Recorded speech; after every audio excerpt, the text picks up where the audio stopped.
RB19 was solid as a rock and Max Verstappen was solid as a rock star. भाई 157 lapse गाड़ी चला के zero reliability error, कोई problem नहीं हुई, एकदम एफर्टलेस परफॉर्मेंस था.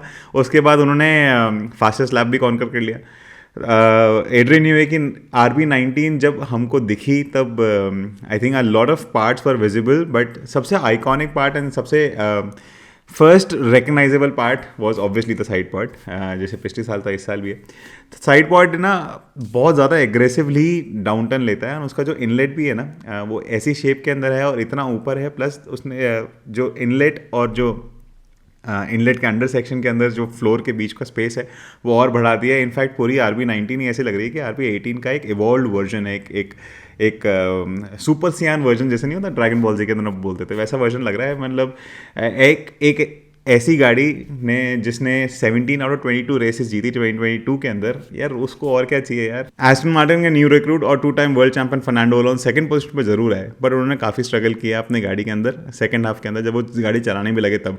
उसके पहले एस्टन मार्टिन जब अपना इंस्टॉलेशन रन कर रही थी फिलिपे ड्रोगोविच के साथ, उनके गाड़ी के अंदर कोई इलेक्ट्रॉनिक प्रॉब्लम हो गई थी जिसके कारण उनका काफ़ी टाइम वेस्ट हुआ, पर उन्होंने 40 लैप लगाए भी.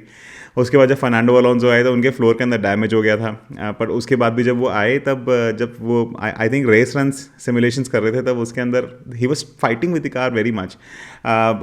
लॉकअप्स हो रहे थे उनके, वो रन ऑफ एरिया में जा रहे थे, कर्ब्स के ऊपर चल रहे थे. I think he was fighting with the car very much, he was trying to make it go faster. अगली बात करते हैं फरारी की. Ferrari was third and fourth in the timing sheet, but Ferrari was looking happy, Ferrari was looking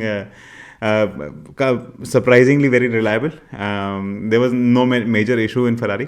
लैंडो Norris और McLaren का काफ़ी बुरा दिन था. उनका ब्रेक कूलिंग का कोई इशू था जो मेल्ट हो गया था व्हील ब्रो के अंदर, तो मेजर टाइम चला गया उसको ठीक करने के अंदर. I think they lost a lot of time in testing.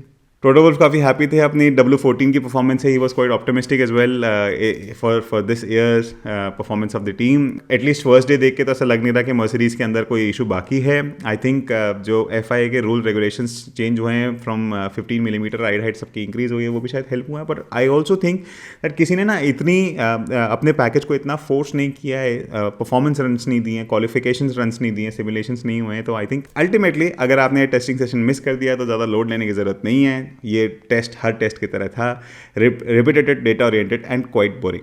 But anyways I want to see more innovations coming in the next 2 days.